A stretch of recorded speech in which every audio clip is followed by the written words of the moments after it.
முக்கிய செய்தியாக பார்த்து வருகிறோம். அதிமுக எம்எல்ஏக்களின் ராஜினாமாவை ஏற்று சபாநாயகர் பிறப்பித்த உத்தரவை ரத்து செய்யக்கூடிய வழக்கு விசாரணை நடத்தாமல் ராஜினாமாவை சபாநாயகர் ஏற்றிருக்கக்கூடாது என அதிமுக கொறடா தரப்பில் வாதம் இழுக்கப்பட்டுள்ளது.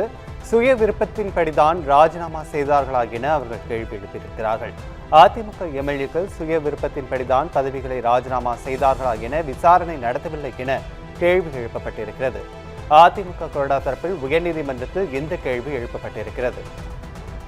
விசாரணை நடத்தாமல் ராஜினாமாவை சபாநாயகர் ஏற்றிருக்க கூடாது என அதிமுக கொறடா தரப்பில் உயர்நீதிமன்றத்தில் வாதம் வைக்கப்பட்டிருக்கிறது.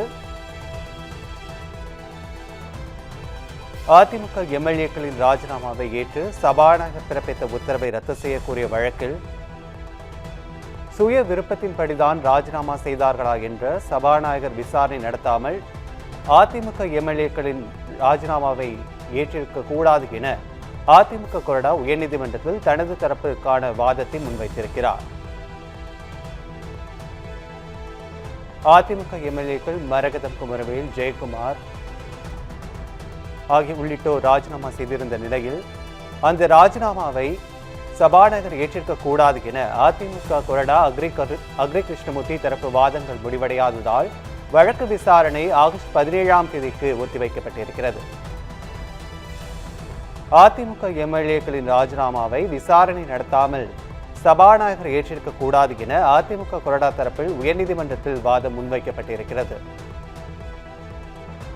சுய விருப்பத்தின்படிதான் ராஜினாமா செய்தார்களா என்ற விசாரணை நடத்தாமல் அவர்களுடைய ராஜினாமாவை ஏற்றிருக்க கூடாது எனவும் அக்ரி கிருஷ்ணமூர்த்தி தரப்பு வாதங்கள் முடிவடையாததால் வழக்கு விசாரணை ஆகஸ்ட் 17ஆம் தேதிக்கு ஒத்திவைக்கப்பட்டிருக்கிறது.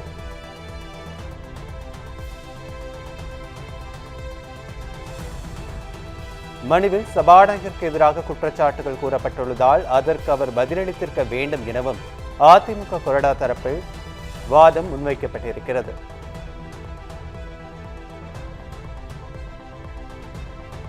அதிமுக கொறடா அக்ரி கிருஷ்ணமூர்த்தி தரப்பு வாதங்கள் முடிவடையாததால் வழக்கின் விசாரணை ஆகஸ்ட் 17ஆம் தேதிக்கு ஒத்திவைக்கப்பட்டிருக்கிறது.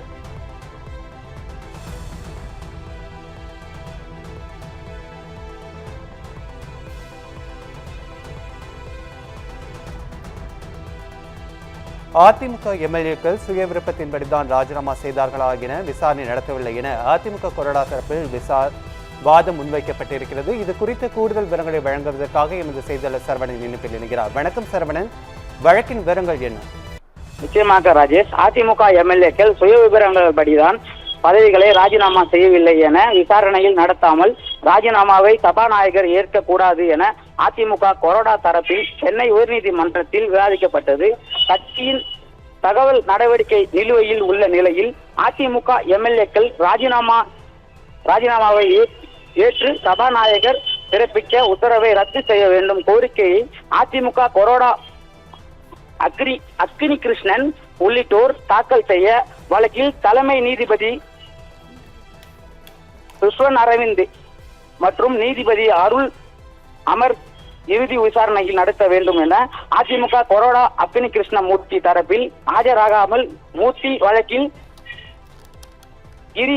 கடந்த 13ஆம் தேதி நடந்த நம்பிக்கை தீர்மானம் கட்சி கொறடா உத்தரவு எதிர்கட்சி ஆளும் அரசு சாதாரணமாக வாக்களித்த 6 எம்எல்ஏக்கள் பதவிகளை ராஜினாமா செய்ய 30 நிமிடங்கள் தாவேகாவில் இணைய உள்ளதாக, அதனால் அவர்கள் சுய விருப்பத்தின் ராஜினாமா செய்வார்களா என சபாநாயகர் விசாரணை நடத்த வேண்டும் என சட்டமன்ற செயலாளர் தாக்கல் செய்த பதிலுக்கு சபாநாயகர் விசாரணை நடத்தாமல் விசாரணை என்பதை பற்றி எதுவும் குறிப்பிடவில்லை என தெரிய வருவது. ராஜினாமா செய்தவர்கள் தாவேகாவில் இணைய உள்ள தகவலை சபாநாயகருக்கு தெரிய வந்திருக்கும், அதனால் அவர் விசாரணை நடத்தாமலே வேண்டும் என விசாரணையில் சபாநாயகர் ராஜினாமா ஏற்கக்கூடாது என விவாதிக்கப்பட்டுள்ளது. வழக்கில் தொடர்பாக நோட்டீஸ் அனுப்பப்பட்டுள்ளது. சபாநாயகர் வழக்கை எதிர்கொள்ளவில்லை. அவர் சார்பில் பதில் மனு தாக்கல் செய்யப்பட்டுள்ளது. சட்டமன்ற செயலாளர் பதவிகளுக்கும் ஆளுநரை போல சபாநாயகருக்கு எந்த சட்ட பாதுகாப்பு கிடையாது. அதனால் சட்டமன்ற செயலாளர் தாக்கல் செய்ய பதிலுக்கு சபாநாயகர் தாக்கல் செய்யாமல் ஏற்கக்கூடாது என அக்னி கிருஷ்ணன் தரப்பில் விவாதிக்கப்பட்டுள்ளது. வழக்கு தொடர்பாக தாக்கல் செய்யப்பட்டுள்ள மனுக்களை சபாநாயகர்களுக்கு எதிராக குற்றங்களை கூறப்பட்டுள்ளது. அதற்கு அவர் பதிலளிக்க வேண்டும் என விவாதிக்கப்பட்டுள்ளது. அக்னி கிருஷ்ணன் மூத்த தரப்பு விவாதங்கள் முடிவு வைக்கப்பட்டுள்ளது. வழக்கு விசாரணையில் ஆகஸ்ட் 17ஆம் தேதிக்கு நீதிமன்றம் தள்ளி வைக்கப்பட்டுள்ளது என குறிப்பிடத்தக்கது. விவரங்களுக்கு நன்றி சரவணன்.